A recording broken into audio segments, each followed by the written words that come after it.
Charlie கிரிக் யார் இவர்? 32 வயதான ஒரு யூதர். எதற்காக இவர் சுட்டுக் கொல்லப்பட்டார்?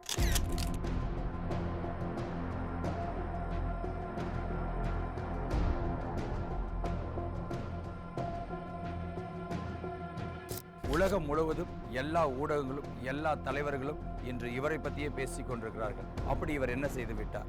வல்லரசு நாடுகளிலேயே முதன்மை நாடாக இருப்பது அமெரிக்கா தான். இந்த வல்லரசு நாட்டுக்கே ஒரு நல்லரசு தேவைப்படும் என்பதற்காக தனது வார்த்தை என்னும் சவுக்கை எடுத்தவர் இந்த சார்லி கிரிக்.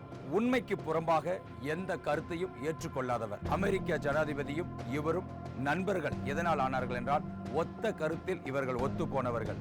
அவரும் இளைஞர்களை நல்வழிப்படுத்தவும் இளைஞர்கள் தவறான பாதைக்கு செல்லக்கூடாது என்பதிலும் தீவிர கண்ணோக்கமாய் இருந்தவர் சார்லி கிரிக். இவரும் இளம் வயது உடையவராய் இருந்தாலும் மது அடிமைகள், ஒரே இனத்தில் திருமணம் செய்வது, சிசு கொலை, டைவர்ஸ் போன்ற கருத்துகளுக்கு முரணாக எதிர்த்து நின்றவர்கள். இளைஞர்கள் சிறு வயதிலேயே தன்னை காத்து கொள்ள வேண்டும், தன்னை அழித்துவிடக் கூடாது என்று பல நல்ல கருத்துக்களை பகிரங்கமாக பொது வெளியில் விவாதித்து இவர்கள் ஜெயித்தவர்கள். இவருடைய கருத்தை யாரும் மேற்கொள்ள முடியாததால் இவர் சுட்டுக் கொல்லப்பட்டார். சார்லி கிட்ட ஒரு நாள் ஒருத்தர் வந்து கேட்டாரு, இயேசு கிறிஸ்து தான் உண்மையான கடவுள் அப்படின்னு எப்படி நீங்க பகிரங்கமா இப்படி வெளிப்படையா பேசுறீங்க அப்படின்னு. அதற்கு அவர் சொன்னாரு, நான் பாவியா இருந்தேன், என்னைய காப்பாற்றி என்னை ஒரு மனுஷனா மாத்தியது இந்த இயேசுனுடைய வார்த்தை, இந்த பைபிள் தான் அப்படின்ட்டு. இந்த பைபிள் இருக்கிற கருத்துக்களை அவர் ஆணித்தனமாக பொது வெளியில் பகிரங்கமாக தன் வாழ்க்கையில் பயன்படுத்தின வார்த்தைகளை மக்களுக்காகவும் பயன்பட வேண்டும் என்று வெளியரங்கமாக பிரசங்கித்தார். அதனாலேயே நிறைய காழ்ப்புணர்ச்சிகள் அவர் மேல் எழுப்பியது. சுட்டுக் கொள்ற அளவுக்கு சார்லி என்ன அப்படி ஒரு பெரிய குற்றம் பண்ணிட்டாரா அப்படின்னா எதுவுமே கிடையாது.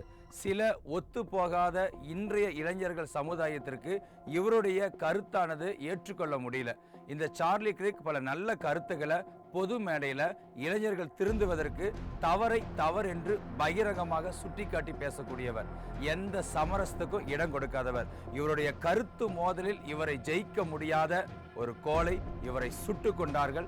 சுட்டு கொள்றப்பையும் அந்த இனத்தை சேர்ந்தவங்க சிலவங்க சந்தோஷமா இருந்திருக்காங்க அப்படின்னா இவருடைய கருத்து அவ்வளவு வலிமை மிக்கதாக இருந்திருக்கிறது. சார்லி சுட்டு கொல்லப்பட்ட அந்த நொடி பார்த்தீங்கன்னா உலகமே ஸ்தம்பித்து பார்த்து கொண்டது. நிறைய பேர் பார்த்தீங்கன்னா இளைஞர்கள் லைவ் அந்த ப்ரோக்ராமை பார்த்துட்டு இருந்திருக்காங்க. எல்லாரும் அப்படியே தன்னை பாதுகாப்புக்கு அப்படியே தன்னை குமிஞ்சு எல்லாம் தன்னை பாதுகாத்துட்டாங்க. சில பேர் பார்த்தீங்கன்னா இவரை சுட்டு கொண்டது நல்லது அப்படின்னு, தன்னுடைய கருத்துக்கு சப்போர்ட் கிடைச்சிருச்சு அப்படின்னு தவறான கருத்துக்கு இன்னும் சில இளைஞர்கள் சந்தோஷம் அடைந்ததையும் பார்த்தாங்க.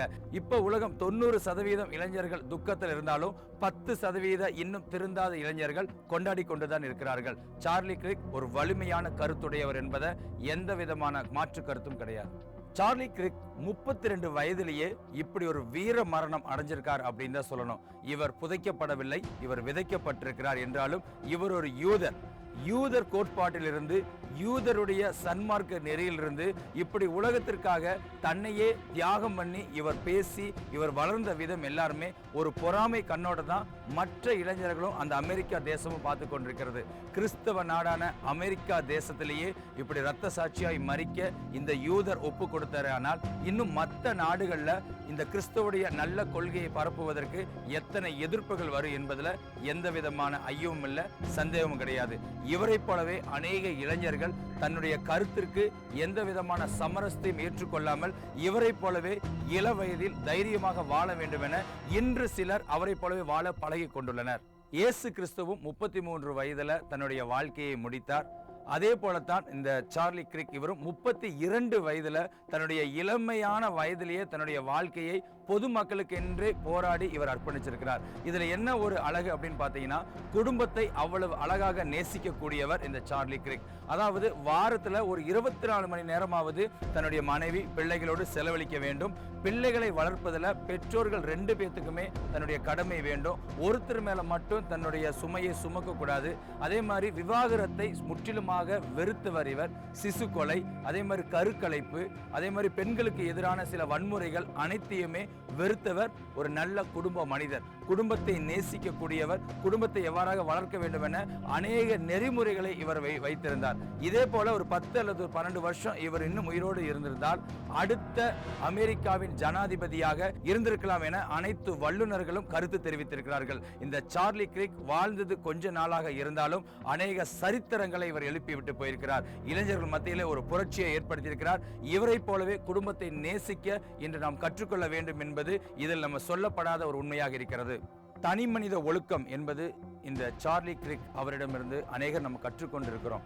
இந்த தனி மனித ஒழுக்கம் ஒரு நாட்டையே ஒரு புரட்சியாக மாற்றி இருக்கிறது என்றால் அவருடைய நெறிமுறைகளும் வாழ்ந்த விதங்களுமே இன்னைக்கு நமக்கு பாடமாக அமைந்திருக்கிறது.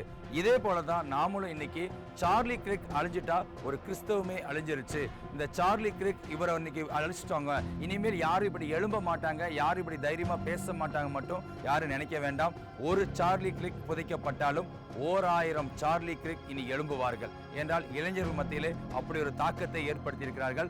அமெரிக்கா வல்லரசு நாடு, கிறிஸ்தவ நாடு, கிறிஸ்தவ பற்றி பேசியதற்கே இந்த இரத்த சாட்சியாய் மறித்திருக்கிறார்கள் என்றால் உலகத்தில் அநேக கிறிஸ்தவ இளைஞர்கள், கிறிஸ்துவுக்காக இளம் தலைமுறையினர்கள் இரத்த சாட்சியாக மறிப்பது என்பது இனி சாத்தியமாகும்.